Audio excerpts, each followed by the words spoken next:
breast tenderness, fatigue, irritability, nausea. Who the heck decided that PMS and early pregnancy symptoms should have such an overlap? It seems so cruel to have that be the case. And yet, because so many of us grew up with very little understanding of what's happening in our body, it also makes sense that it would be really confusing to decipher all of these symptoms. Welcome back to the Brilliant Fertility Podcast. I'm Dr. Katie Rose. Today, we are talking about PMS versus early pregnancy symptoms. For a lot of you also versus perimenopause. I'm recording in this room today because the other office that I usually record in was so hot. It's like 105 degrees here. My God, I can't take it anymore. And the way the sun was coming through, I was like, no, I gotta get out of here. I can't do this. And for me, that has been a very interesting tell of perimenopause. And it was also an early pregnancy symptom for me as someone with hypothyroid who usually runs cold. That was new for me in pregnancies to notice that I was actually running warm or hot. And I know so many women who get confused and frustrated by the symptoms that arise around PMS because they can be so similar to the early pregnancy symptoms. And especially for people who were on hormonal birth control for a long, long time, either the symptoms were different or they didn't have premenstrual symptoms because they're not experiencing a true menstrual cycle. They just have 3 weeks of hormones on, 1 week off. And so whatever symptoms they were having premenstrually were usually because they abruptly stopped this hormonal birth control for a few days, which initiated the withdrawal bleed. And then they start back on the birth control the following week. So what's a gal to do? And what do these symptoms mean? And how do we actually allow them to guide us to improve fertility outcomes? That's where I really want to sink our teeth into today, because having really intense premenstrual symptoms is not actually normal. I know we've normalized it, and I know we've talked about this with menstrual pain, but the premenstrual picture that often gets stereotyped, fatigue, irritability, breast tenderness, there can be a cluster of other symptoms that are less common, but include change in taste or smell, change in hearing or having increased ringing in the ears, bloating and retaining more water in the luteal phase. So it can feel like you wake up and you gain 10 pounds overnight. Changes in digestion, including either going from regular to constipated or regular to having diarrhea or vice versa. And these are symptoms that are largely contributed to by our hormone changes and also the factors that influence our hormones. So if you go way back in the history of the podcast, there's an episode where I talk about not shooting the messenger, meaning like don't blame the hormones themselves. Yes, the hormone changes contribute to the symptoms, but why are some people so sensitive to those hormone changes and other people aren't? Because in the grand scheme of things, every cycling person who has ovaries and a uterus and experiences a menstrual cycle that's not being manipulated by hormones like birth control or IVF, like we all have generally similar hormone levels. There's some individual variation within that for sure, but in general, in the follicular phase, we start out at a baseline when we're on our period with pretty much everything being low, and then estrogen creeps up and then surges at ovulation, and then that starts to come down a bit, and then progesterone surges after ovulation, and then starts to come down if there's no conception. So everyone has that same pattern. Everyone should have that same pattern. But why do some people have more symptoms, and what can that be telling us about fertility and what we might be able to do to actually improve outcomes? Some of these, I feel like I'm just beating a dead horse. but it's worth repeating because on average, us human beings have to hear something 8 times for it to really sink in and for us to start doing something about it. So number 1, our blood sugar. When we have trouble regulating our blood sugar, when we have both crashes, when we have low blood sugar, or we have a situation in which our average blood sugar is running high and we have insulin resistance, this is a situation that can change how we respond to our hormones. Now, in the people who have more the insulin resistance category, I expect to see more things like hormonal acne, hormonal weight changes, water retention. Whereas people who have more of like the big blood sugar crashes, I might expect to see more hormonal headaches, migraines, fatigue, and irritability.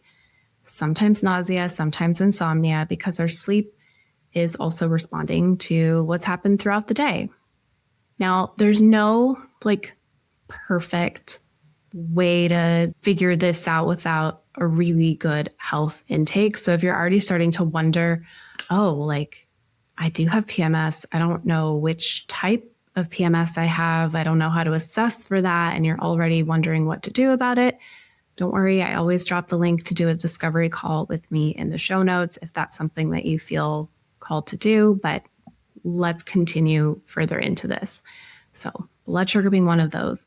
We want to keep blood sugar pretty stable throughout the day. That means having meals that help keep us satisfied, satiated, and with enough protein, fiber, and healthy fats. It kind of blunts the effects of the blood sugar being absorbed from the digestive system into the bloodstream. The second aspect that I want to address related to PMS, which also can help improve fertility outcomes, is inflammation.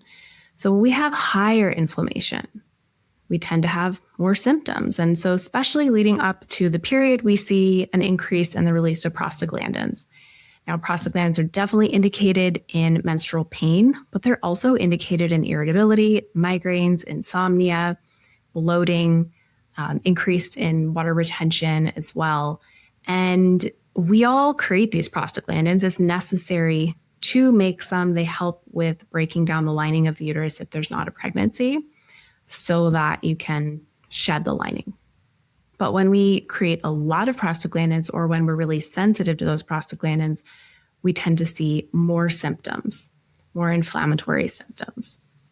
And what do we do with that information? We're not exactly born with a manual for how to decrease our prostaglandin activity or sensitivity. And of course, studies are largely lacking. So I start with what we consider low-hanging fruit. What are the small adjustments that we can make with lifestyle, with diet, that can lower how you produce or how sensitive you are to prostaglandins? Again, circling back to nutrition, a diet that is generally whole food, nutrient dense. So I don't tend to focus on restricting entire food groups or saying like, no sugar, no alcohol, no caffeine, no processed food, no packaged food, like no fun. That scenario, when we restrict, tends to lead to more stress. It's like a scenario where our brain says, oh, I can't have that? Well, now that's the only thing I want. It's like telling a child, don't touch that. It's like, well, what do you think is going to happen next, right? They're going to want to touch that. And so when we can focus on what do we need more of, what do we need to include more of in an anti-inflammatory diet? More color, more fiber, more variety. And that's where we often get really stuck in our hustle, bustle lives, is how do we get variety in? It's like even if you're super amazing at meal prep and your Sundays are all about making your 5 lunches and dinners for the whole week, but it's like the same thing every single week, there could be some, I want to say backfiring to that, but it definitely contributes to a lack of variety in the diet. So let's just start with, are we getting at least 5 servings of vegetables every day? Are we getting a rainbow of color in. So all those colors means you're getting all sorts of different antioxidants in. If you've gone through the Brilliant Fertility Program, you've ever been curious about it, we have dozens of recipes in the program that help people get out of that rut of, what do I make for dinner? What do I make for breakfast? How do I include color in my breakfast? It's not just yogurt and eggs. Like, we want to make sure that we're starting the day with these antioxidants, with getting enough fiber, with regulating blood sugar and contributing to this lower inflammation picture. And then we want to look at stress. Now, given we know now that there is this link between the nervous system and the ovaries, got an episode, maybe 10, 15 episodes back about the nervous system ovary link. We now have more clues as to the tie-in between stress and how our ovaries respond, and therefore how our brain is responding as well. And these are all interconnected, right? Like, we can't just be looking at the ovaries in isolation. Like, our brains are responding to the hormones that are being released by the ovary, and the ovary is responding to stress via these sympathetic nerve endings that are actually inside the ovaries. And so we can't just say, well, don't stress out, just relax. That is not productive advice that anyone has ever gotten positive results from. What we want to look at is, well, number one, what are some of the main stressors? Are they things that we have influence over, or are they things that are largely outside of our control? And how are you responding to these? And what are you noticing that tells you you're responding to these? Now, I know some of you might be thinking, well, I'm not stressed. Like, I'm doing fine. And maybe that's true. Or maybe you're one of the people who has adapted to a chronic state of stress and has that sense that they've figured it out, but your body might still be responding. And that's an episode for another day, when we're going to be talking about the new findings using the Monday fertility tools. That'll be down the line. But when we want to look at how we change our relationship to stress, we want to build capacity. We want to build resilience. We want to have tools to move through events or situations that our body interprets as stressful. Whether the big stressor is your boss emailing you on your lunch break that project that you thought was due tomorrow is actually due in 10 minutes, or it's trying to pick out a new fertility provider, or it's your in-laws, whatever it may be, we want to build out the toolkit for these unique situations and how your body responds to them. There are a few things that I would largely say are helpful for everyone. And then there's a lot of individualization that needs to come into place with your unique situation. So tools that I love for just about everyone. I love myself some EFT tapping. If you've been in my world for half a minute, you likely know how much I love EFT. It stands for Emotional Freedom Technique. And truly, it is one of the most powerful tools that I use for processing emotions, building resilience to stress, and just generally like transforming mindset and what's possible. I just find it to be incredible. The second is breathwork. Now, I'm not a trained breathwork facilitator, so when I incorporate breath into EFT or into my meditations or guided hypnosis, it is purely from the understanding that I have as a practitioner who's done over a decade of mind-body training, but not specific breathwork certification. And there are some phenomenal teachers, coaches, practitioners out there for breathwork. And what breathwork provides is this pathway between the conscious and the subconscious, and this way of coming back to the body, building that capacity. Some people have the most incredible breakthroughs through breath work that they weren't able to access through journaling or talking it out or other methods that we're trying to use like our conscious, rational brain around. So if you've never tried breathwork, give it a shot, but really do your diligence about looking through the practitioner's profile, what their experience has been. I have one colleague who is weirded out by breathwork because she had this experience of going to a retreat, doing breathwork in a large group setting, and essentially went into a state of accessing a memory that she had no conscious recollection of until that moment. And it was very traumatizing for her. So I think it's with all these tools, with all the practitioners you might be utilizing, it's always a good idea to get a little bit more of an idea of what this person's background is. And if you have had a specific, largely traumatic event in your life, then it's a good idea to work one-to-one with someone who can really guide you step by step versus being in a group setting or just, doing something guided online without having access to that provider.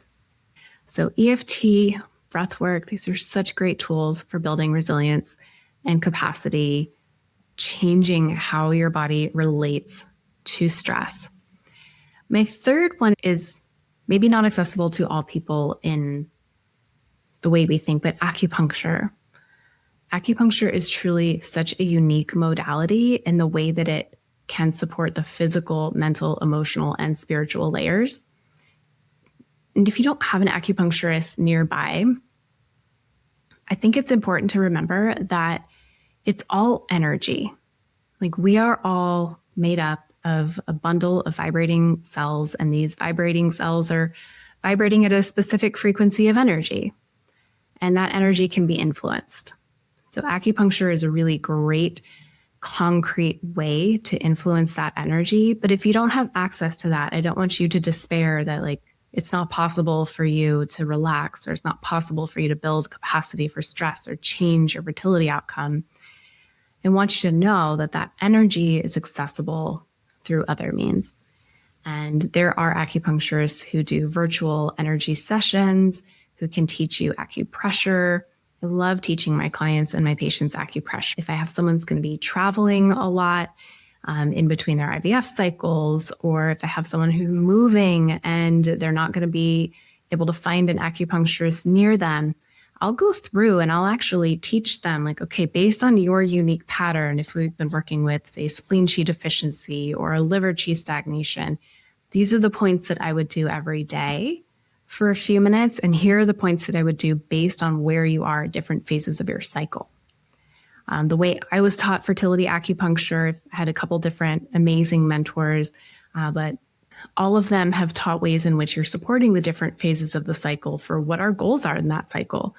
And, in the follicular phase, we're encouraging the maturation of the follicle. In the ovulation phase, we're encouraging the release of the egg and that transfer from the follicle turning into the corpus luteum. And then in the luteal phase, encouraging the receptivity and the ongoing production of progesterone. And then the menstrual phase, encouraging the healthy flow of blood, and depending on the person and their blood picture, using specific points to support whether they need blood building or tonifying or smoothing of the blood qi, the energy. So all of this to say, I know it's really fucked up that we have these PMS symptoms that can mirror early pregnancy symptoms.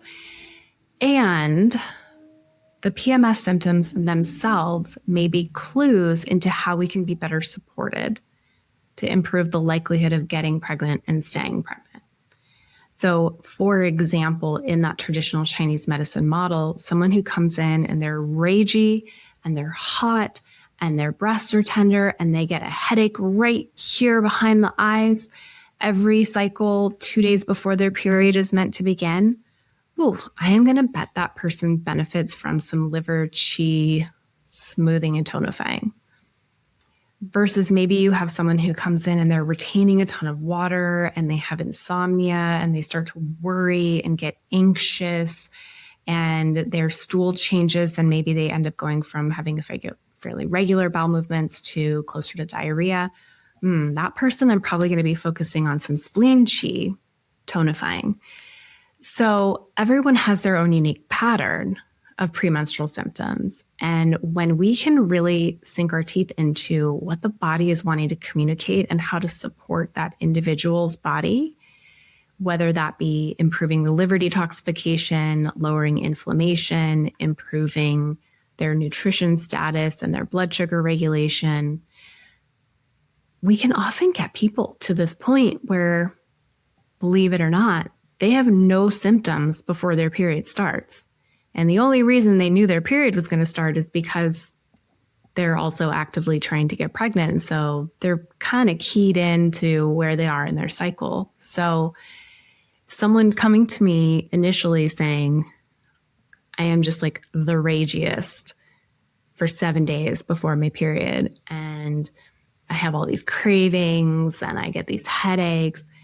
3 months down the line, being able to say, I woke up with my period and I didn't even know it was coming is not an uncommon scenario in my practice. Now, I will say, both from my personal experience being in this phase of life, perimenopause brings a whole different flavor to this of intensifying of premenstrual symptoms, or maybe for people who just never had premenstrual symptoms before, having new and different symptoms. And what is a huge roller coaster around that is, of course, if that's very different for you and you've been actively trying to get pregnant, that can lead to that much more confusion around the 2-week wait and like, what is this? What is my body experiencing? So just noticing if you trend towards having symptoms that are anything beyond a day or two of just being like a little more sensitive to your surroundings and having like a slow down of creativity and feeling like you just kind of want to hunker down and nest. Like, that energy shift is normal. Our society doesn't do a great job of honoring the different phases of the cycle, but you can go back and listen to an interview I did with my friend Renee Thick, 6 months ago maybe, about how important it is to live into each phase of your cycle and what that can provide for you. So perimenopause can add some new layers, I hate to say, and I'm living it. And it's really interesting. I'm doing my work of staying in the curiosity of what my body is telling me it needs versus judging it, and really seeing like, what is the support at this phase of life requiring? And how does that look different than what I may have needed in the last 5 to 10 years versus now? So stay compassionate with your body, stay curious with your body. If you're having new or changing symptoms, please get with someone who can do a full evaluation for you. Like, you do not have to DIY this. You do not have to try to figure it all out on your own. But some really good care when it comes to your liver support and your nutrition and building capacity for stress can go such a long way towards reducing, if dare I say, eliminating premenstrual symptoms. And then you don't have to guess so much when symptoms pop up that feel like, oh, this is more intense and different, because you've already had a stretch of not having premenstrual symptoms. And if you are just a person who tends to live in a hypervigilant state where you are like constantly aware of what your body is doing, then we need to have another talk about that, because that is not conducive to living in a state of freedom. And I am happy to support you through that if it's something that you're not sure how to let go of because no one's listened before and you're basically the only one responsible for how you're doing. That's one of the deeply unfair things about the world of women's health that we are living.